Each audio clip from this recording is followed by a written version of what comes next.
He destroyed the DOJ's corruption, exposing how key prosecutors were fired to protect Trump. What's being covered up? The truth is about to come out. Watch the scandal unfold.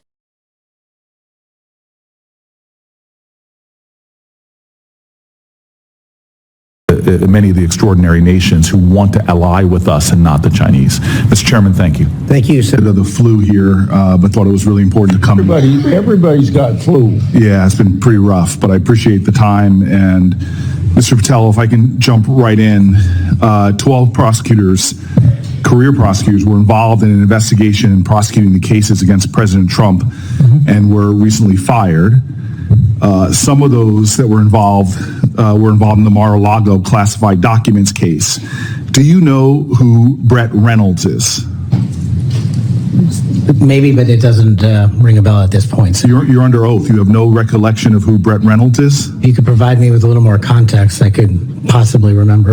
Are you aware of any plans or discussions to punish in any way, including termination, FBI agents or personnel associated with Trump investigations?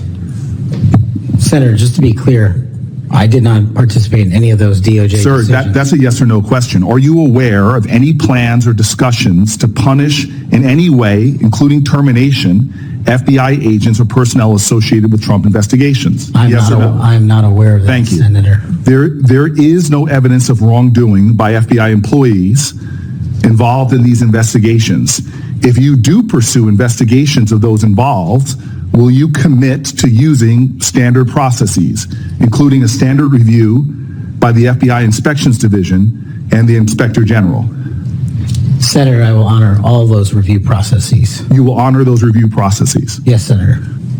If these are actions that the FBI employees, if there are actions against FBI employees that do not follow those standards process that happen before you get in, will you commit to reversing any decision prior to your arrival so that those standard processes and the standard review by the FBI Inspections Division will take place? I don't know what's going on right now over there, but I'm committed to you, Senator, and your colleagues that I will honor the internal review process of the FBI. Have you made any commitments to anyone about pursuing any investigations or targets if you are FBI director? Only violent criminals and terrorists.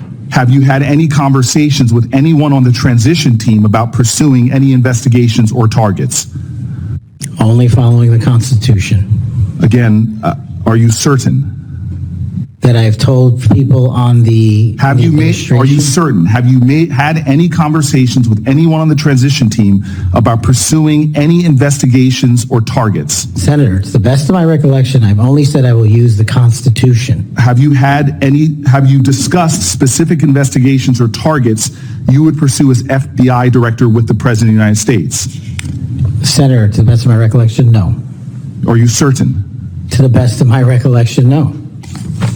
According to public reports, you were subpoenaed by the federal prosecutors to testify as a witness before the grand jury investigation investigating the Mar-a-Lago classified documents case. And you testified before the grand jury, correct? Yes, sir. And when you were before the grand jury, you pled the fifth on the basis of self-incrimination, correct?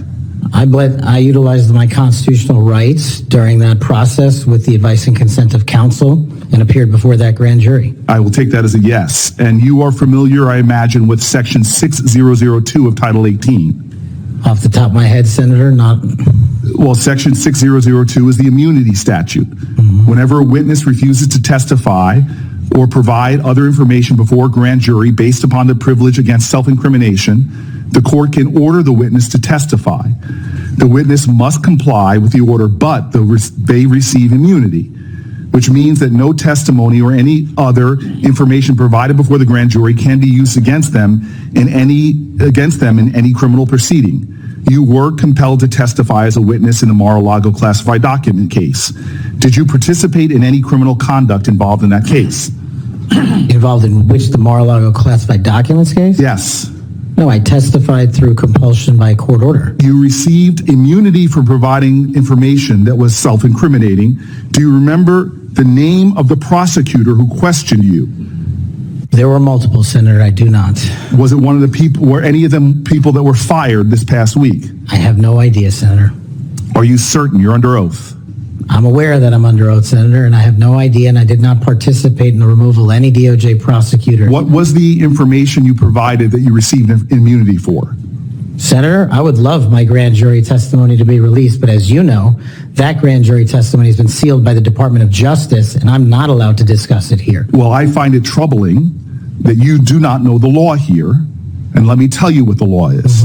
Rule 6 governs grand jury proceedings. Under Rule 6E, grand jurors, court reporters, and prosecutors are bound to secrecy.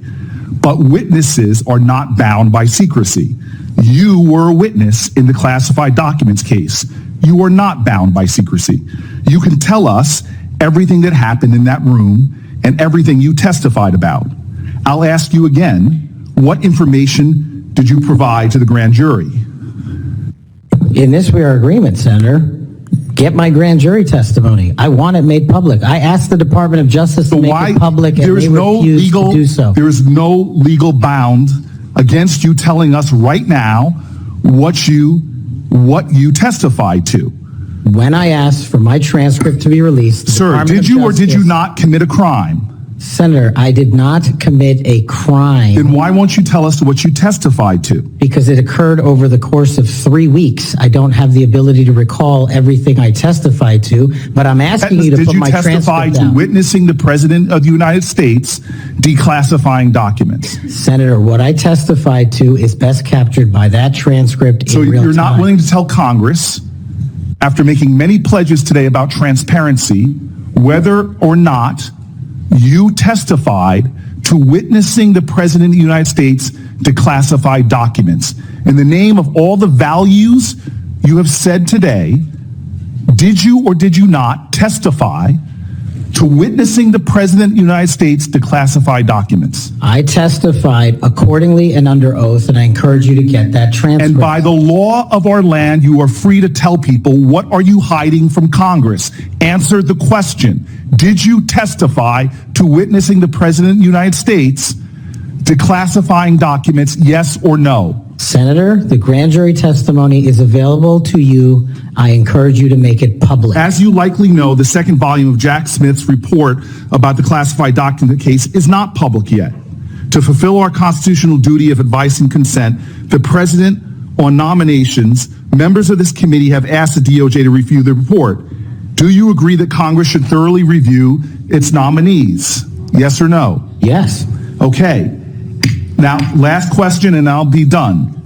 When you and I met, you told me that you wanted to remove 11,000 FBI personnel or move many of them, and you said that again today.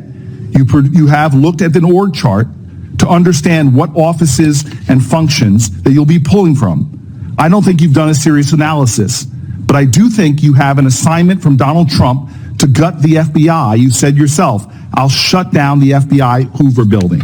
There are people specifically that you are targeting, I believe, and do you agree that you have already prepared plans to remove certain individuals from their offices? For example, individuals that will be replaced by political personnel.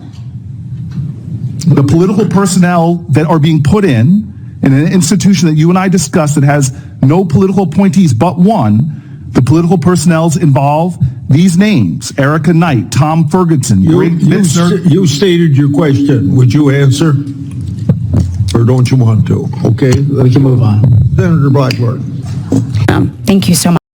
What you just witnessed was nothing short of a shocking revelation. Senator Alex Padilla exposed the deep-rooted corruption within the Department of Justice, and Director Patel, under oath, was cornered by questions he clearly didn't want to answer. As the tension built, the truth began to emerge, piece by piece, revealing a scandal that has been hidden for far too long. And the worst part, the American people are being kept in the dark about this blatant abuse of power. It all started with the firing of 12 career prosecutors, veterans who had been part of critical investigations into former President Trump. These prosecutors weren't just working on any case. They were handling sensitive matters like the Mar-a-Lago classified documents investigation. And yet, they were unceremoniously removed from their posts, a move that seems more like a calculated political maneuver than an effort to ensure justice. These prosecutors were among the most experienced in the department, trusted with the most important cases, so why were they fired? The timing of their termination raises serious questions. Senator Padilla didn't hold back. He demanded answers, not only about the firings, but about the entire culture of political loyalty within the DOJ. When Padilla asked Director Patel whether he was aware of any plans to punish those involved in Trump-related investigations, the answer was an unequivocal no. But here's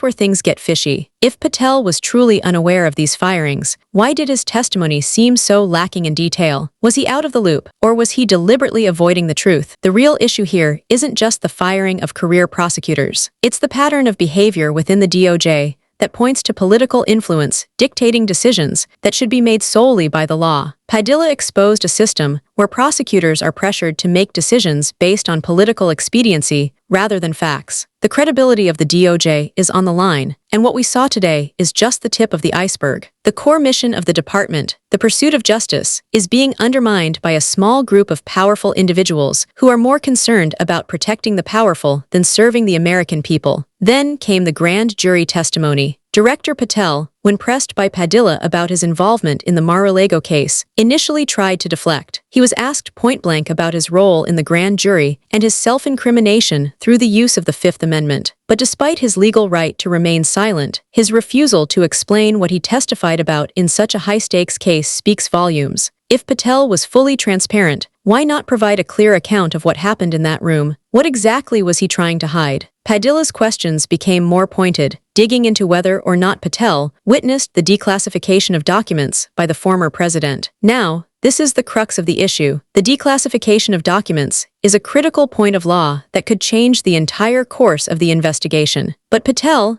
after a lot of evasive answers, refused to disclose whether he testified about such a significant matter. Why? What could be so important about that testimony that it's sealed away from public view? It wasn't just about the specifics of his testimony. It was about the broader pattern of secrecy that is being used to shield the powerful from accountability. Patel even went so far as to say, "I would love my grand jury testimony to be released, but the DOJ has sealed it." Here's the problem. Why does the DOJ have the power to keep this information from the public? Why isn't the transparency that we were promised being upheld? Padilla challenged Patel further, citing Rule 6 of grand jury proceedings, which makes clear that witnesses are not bound by secrecy. This isn't about a legal technicality, it's about justice. If there is nothing to hide, why not just answer the question? Why does it seem that the most important testimony is being deliberately withheld from Congress and the American public? It's not just about this one moment, though. This incident is part of a larger system of corruption within the Department of Justice.